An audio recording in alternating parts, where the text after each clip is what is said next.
Sentiu que algo deu tão errado que parece que não tinha mais jeito, não tinha mais solução?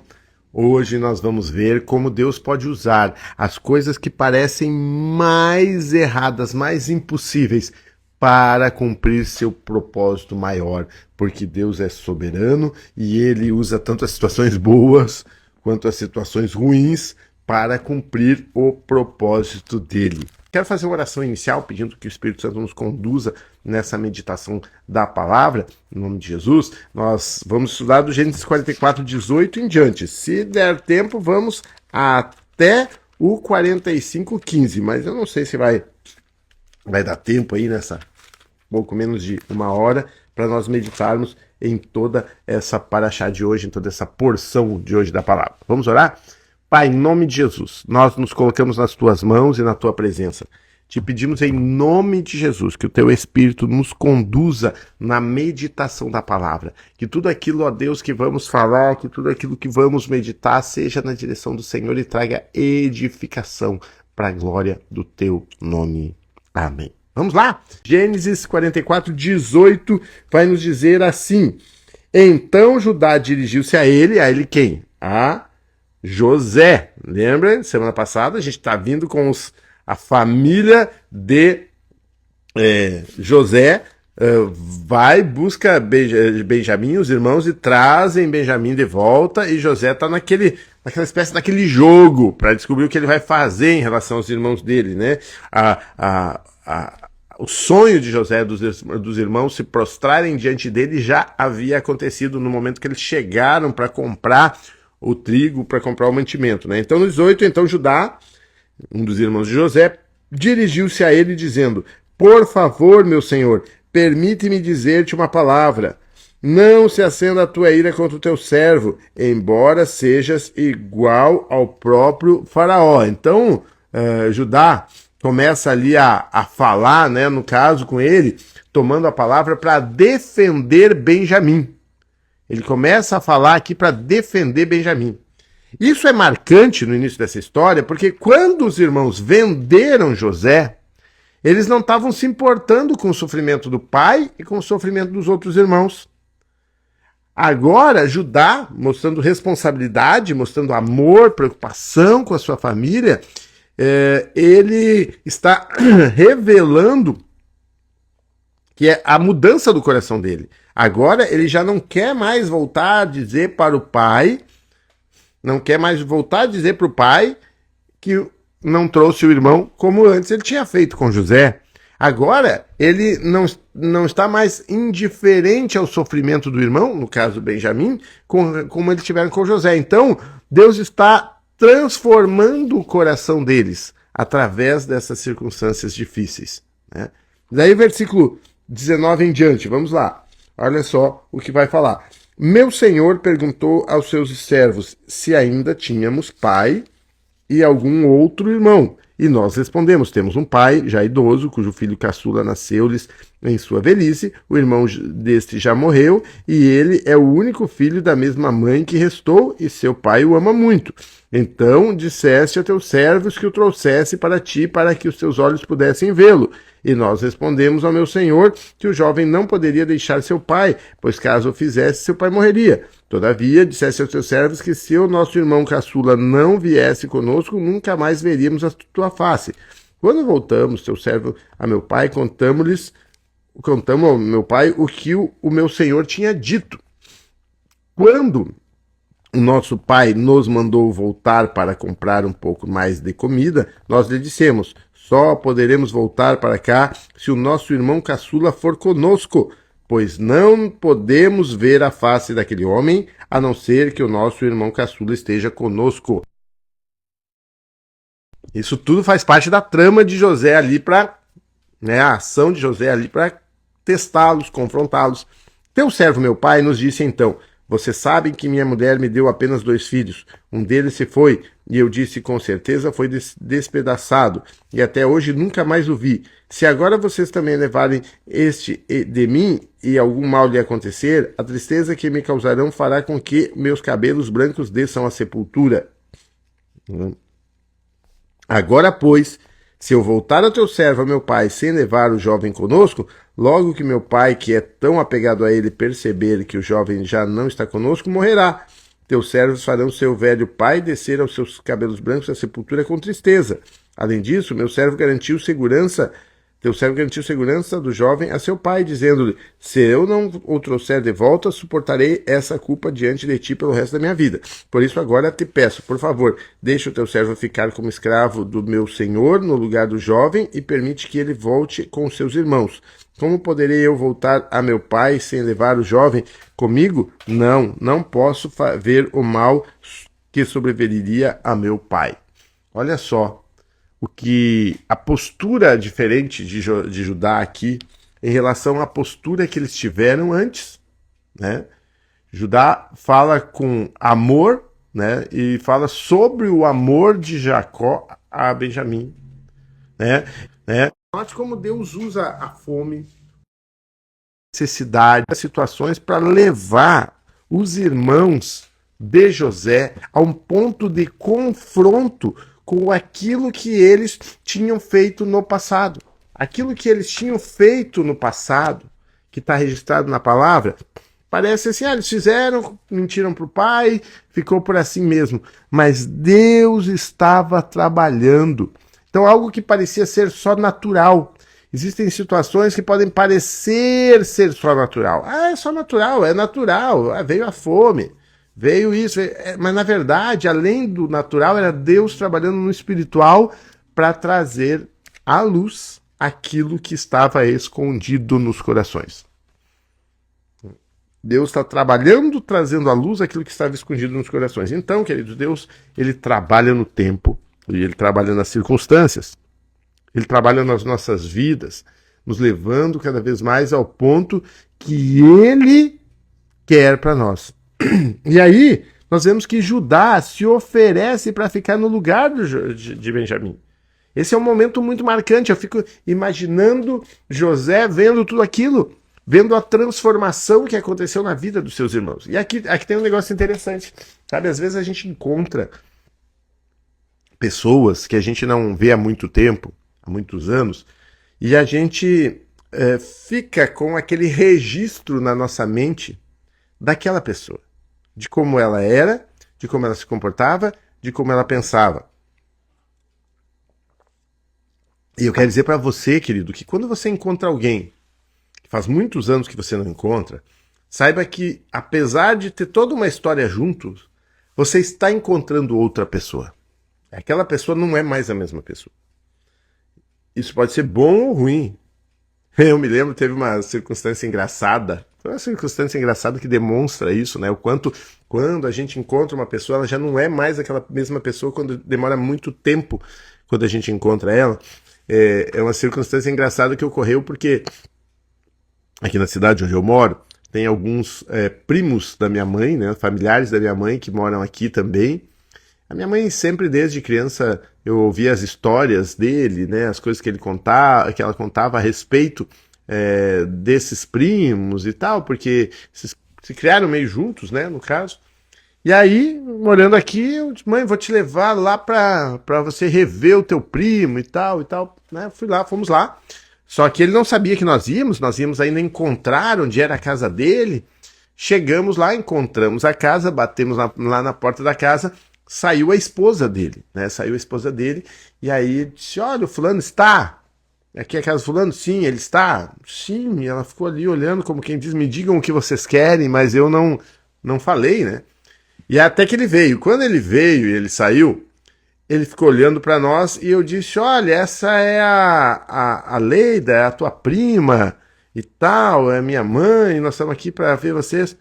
Aí ele olhou, eles se olharam os dois e ele disse assim, ô Leida, é tu mesmo, mas tu tá velha, hein? E ela olhou para ele, mas é tu tá velho. E os dois ficaram dizendo que estavam velhos. Por quê? Porque faziam mais de 40 anos que não se viam. E depois de 40 anos, o registro que eles tinham na mente deles era daquele jovem. E agora estavam se encontrando já dois, digamos assim, não tão idosos, mas já senhores, né? já senhores, já idosos, né? Mas já senhores jovens, né? Recém-idosos, né? Então, a pessoa tá ali naquela expectativa de encontrar a mesma pessoa. Se essa mudança ocorreu fisicamente, quanto mais essa mudança ocorreu na mente. Então, José, ao receber os seus irmãos, na verdade, ele não sabia quem ele estava recebendo, devido ao tempo que ele ficou fora do contato deles. Aí, né, provavelmente aí, aí 13, 14 anos haviam se passado, né, o que tudo indica aqui, né, e Deus estava trabalhando no coração deles. Então, no passado, eles venderam José como escravo. Agora, Judá estava disposto a se sacrificar e ele mesmo ser escravo por causa do irmão. Então, foi uma história de transformação, de redenção dessa família. Então, eu quero dizer para você, querido, que existem coisas que nós precisamos entender que Deus está trabalhando na situação e que Deus está trabalhando no longo prazo na situação. O que hoje é um problema terrível na tua vida, Deus está trabalhando e vai fazer algo lindo na tua vida. Vai fazer algo lindo, né? E aí, diante de toda aquela situação, diante de todo aquele processo, né? Versículo 4. A essa altura, José não podia mais conter-se diante de todos os que ali estavam e gritou: façam sair a todos. Assim, ninguém mais estava presente quando José se revelou aos seus irmãos. E ele se pôs a chorar tão alto que os egípcios ouviram a notícia e a notícia chegou ao palácio de Faraó. Queridos, aqui está algo tremendo. Na semana passada, teve um dia na nossa meditação em que José, ele se afasta dos irmãos e ele vai chorar sozinho, mas ele continua com aquele plano dele de agir, não se identificando para os irmãos e tal. E eu falei, esse choro aqui ainda não é o choro do arrependimento, ainda não é o choro da cura, esse choro aqui ainda não é o choro da restauração. Tem um choro aqui, mas ainda não é o choro da restauração. Mas aí nós vamos ver agora, nesse momento aqui, em que José, ele chora aquele choro rasgado, aquele choro botando tudo para fora, aquela situação de Judá se oferecendo para ficar como escravo no lugar de Benjamim, quebrou ele, rasgou o coração dele, rasgou a desconfiança, lançou por terra a desconfiança que ele estava com os irmãos. Ele viu que era o momento de dizer realmente, sim, esses são os meus irmãos e eu posso voltar a ter um relacionamento com eles. Então José disse aos seus irmãos: eu sou José, meu pai ainda está vivo. Uau! Que momento! Que momento! Imagine eles ali naquela situação toda, sem entender nada o que está acontecendo, e José diz: eu sou José, meu pai ainda está vivo. Claro que ele sabia que estava, os irmãos já tinham falado, mas os seus irmãos ficaram pasmos diante dele e não conseguiam responder. E ele disse: cheguem mais perto, disse José aos seus irmãos. Quando eles se aproximaram, disse-lhes: eu sou José, seu irmão, aquele que vocês venderam ao Egito. Agora, não se aflijam, nem se recriminem por terem me vendido para cá, pois foi para salvar vidas que Deus me enviou diante de vocês. Aqui está o ponto, queridos. Não foram vocês que me enviaram para cá, mas para salvar vidas Deus me enviou diante de vocês. Essa frase é o resumo de tudo. Essa frase é o resumo da vida de José. Deus não colocou o ódio no coração dos irmãos. Deus não queria, Deus teria outras formas de fazer José se tornar o governador do Egito ou de salvar essa família de outras formas. Mas Deus, na sua soberania, apesar do ódio, apesar da traição, Deus pegou o ódio, Deus pegou a traição e transformou num plano de salvação para a família de Jacó. Então, queridos, as situações difíceis da tua vida, Deus vai pegar e vai transformar em algo muito maior e vai transformar em algo muito melhor. as decepções, as frustrações, as tristezas, as perdas, as lutas, Deus vai pegar e vai transformar em algo muito maior para a glória dele na tua vida. Amém? Para a glória dele na tua vida. Deus, ele usou, queridos, Deus usou uma situação dessas. Deus usou uma situação dessas. Deus usou a traição para posicionar José no lugar que ele queria. Guarda essa frase. Deus usou a traição para posicionar José no lugar que ele queria. Deus está usando circunstâncias para posicionar você no lugar que ele quer você. Deus usou a fome para trazer arrependimento e transformação na vida dos irmãos de José. Deus usou a fome. Então, queridos, as coisas não estão acontecendo por acaso. Deus tem um plano mesmo quando nós não entendemos o que está acontecendo. Você não está entendendo o que Deus está fazendo, eu não estou entendendo o que Deus está fazendo, mas Ele está trabalhando e Ele tem um plano, e o plano dele vai se cumprir. Amém? Se tem alguém aí me ouvindo, deixa um amém aqui, deixa um amém. Se você está recebendo essa palavra, escreve aí, comenta aí, deixa um amém, aquilo que Deus está falando com você. Então, queridos, o que na vida parece não ter solução hoje, amém, César? Abraço, César. Mais um dos gaúchos que está aí no litoral catarinense. Amém, pastor Ariane. Mais uma gaúcha no litoral catarinense, né? Aquele negócio, né? O gaúcho sabe que o melhor lugar do mundo é a terra do Rio Grande, mas quer morar no litoral catarinense, né? Coisa séria. Coisa séria. Então, queridos, Deus pode estar usando esse problema, essa coisa sem solução que você está passando hoje. Lembra que eu comecei, você que estava comigo desde o início da live, eu comecei dizendo, você já passou por uma situação que deu tão errado que você disse, agora não tem mais solução, e eu falei, Deus usa isso, pode usar isso para mudar tudo. Olha só o exemplo aqui na vida de José. A coisa deu tão errado para José que não parecia ter solução. Mas Deus trouxe a solução completa. Por isso, queridos, confie nele. Entregue as tuas lutas nas mãos dele. Ore, confie, continue firme em obediência a Deus e aos princípios da palavra de Deus, mesmo no meio da pior luta, mesmo no meio da pior dificuldade. Continue firme, porque a dificuldade vai passar, o problema vai passar e Deus vai fazer uma obra poderosa na tua vida. Querido, então por isso assim, se você sabe de alguém que está precisando ouvir essa palavra, manda para ele, principalmente quem está aqui no Facebook, manda, porque aqui vai ficar gravado, no Instagram não vai, né? E fala aí nos comentários, você acredita que Deus está trabalhando na tua vida mesmo na dificuldade? Creio, a Ariane disse eu creio, César disse eu creio, César botou umas risadinhas ali, né, uns kkk ali, por causa da história de que o gaúcho ama o Rio Grande e não tem lugar melhor mais que morar em Santa Catarina, né? Então, você crê nisso? Então, queridos, essa é a meditação de hoje. A gente vai continuar a leitura aqui, fechar até o 15, né? Porque ele disse, agora não se aflijam, né? Ele fala assim, versículo 6, já houve 2 anos de fome, e nos próximos 5 anos não haverá cultivo nem colheita. Mas Deus me enviou à frente de vocês para lhes preservar um remanescente nessa terra e para salvar-lhes a vida com grande livramento. Ou salvá-los com grande...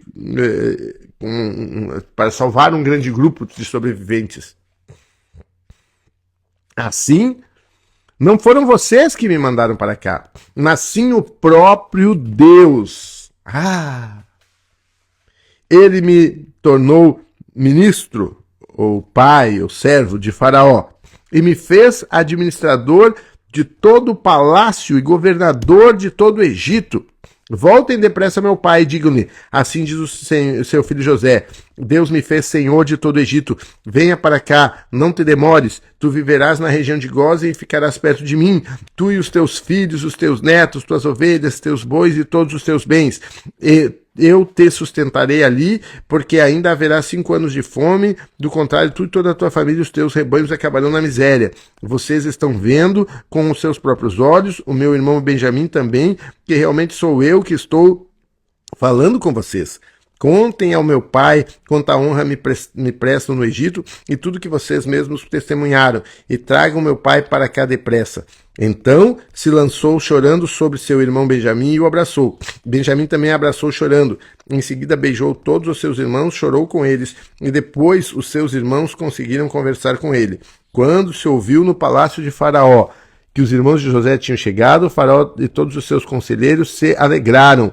Disse então o faraó a José, diga a seus irmãos que ponham cargas nos animais e voltem para a terra de Canaã e retornem para cá, trazendo seu pai, sua família, eu lhes darei a melhor terra do Egito, e vocês poderão desfrutar da fartura dessa terra. Meu Deus, eu lhes darei a melhor terra do Egito. Uau! Uau! Meu Deus! Gente, é que, assim, estou emocionado aqui porque Deus está falando muitas coisas comigo aqui nesse momento, enquanto eu medito aqui com vocês. E essa história de José que está falando muito comigo nesses dias, né? Eu creio que Deus está trazendo aqui uma identificação comigo, também passando por traições, também passando por calúnias, também passando por situações que a gente diz assim, meu Deus, deu tudo errado, o que eu vou fazer agora, né? Na circunstância, né? E muitas similaridades aqui acontecendo, mas Deus está falando conosco, está nos abençoando, está nos prometendo que apesar das nossas dificuldades, Deus tem algo melhor para nós ali na frente. E eu encerro essa meditação de hoje, encerro essa leitura de hoje, que a partir de amanhã nós vamos dar continuidade ao que aconteceu. A partir de amanhã nós vamos saber mais. Então não deixe de participar das lives, né, que eu tenho feito sempre nesse horário. Só no feriado que não vou fazer. E que Deus abençoe profundamente a tua vida. Quero orar por você. Quero declarar a bênção e a presença e a direção de Deus na tua vida. Pai, no nome de Jesus, vem, ó Deus, com a sua bênção e com a sua graça sobre cada pessoa que está assistindo. Que o Espírito Santo venha tomar conta e dirigir os seus passos. Se alguém está passando por uma luta, por uma dificuldade, que, ó Deus, através, ó Deus amado, dessa palavra e desse entendimento, venha, ó Deus amado, a edificação e venha o fortalecimento para que possa entender que o Senhor está trabalhando, possa renovar suas forças, sua fé, seu ânimo, entender que o Senhor está trabalhando e que no final tudo aquilo que se levantou como algo destrutivo vai ser tornado pelo poder de Deus, ó Deus amado, em algo abençoador para a glória do teu nome, Senhor. Amém? Amém? Amém? Palavra edificante, pastor Ariane, verdade, verdade, né? E você sabendo aí das situações aí, sabe como eu me identifiquei e até me emocionei um pouco aqui com essa palavra. Como eu tenho dito para vocês, não é um devocional que eu tenho preparado com antecedência, às vezes faço alguma anotação rápida, mas na verdade é uma porção da Bíblia que desde antes de Jesus já havia uma divisão de porção semanal da Bíblia a ser estudada. E por exemplo, quando Jesus foi na sinagoga e leu lá na sinagoga, ele não leu qualquer texto aleatório que ele escolheu. Ele leu o texto que era o texto daquela semana, naquele sábado se lia aquele texto lá na sinagoga. E até hoje é assim, nunca parou isso. Só que agora é com a restauração da identificação da igreja com as suas raízes bíblicas e com as suas raízes judaicas. O que acontece é que a gente está aprendendo essas coisas que a gente tinha ficado no prejuízo histórico por não seguir essas formas e esses ensinamentos. Então, hoje a gente prepara uma pregação, o pastor fica ali pensando o que eu vou pregar hoje, escolhe, ora e busca, e acha uma passagem e prepara uma pregação, ou acontece alguma coisa sobre isso que eu vou pregar. Nas sinagogas, e mesmo na época de Jesus, não era assim. né, lá no início da igreja, não era assim. Era lido a passagem bíblica da semana e meditado sobre ela exatamente como estamos fazendo aqui, né, nessas lives matinais que eu estou fazendo com vocês. Tá bom? Deus abençoe, vai ficar salvo lá no Facebook. Compartilha para mais pessoas e até amanhã, em nome de Jesus.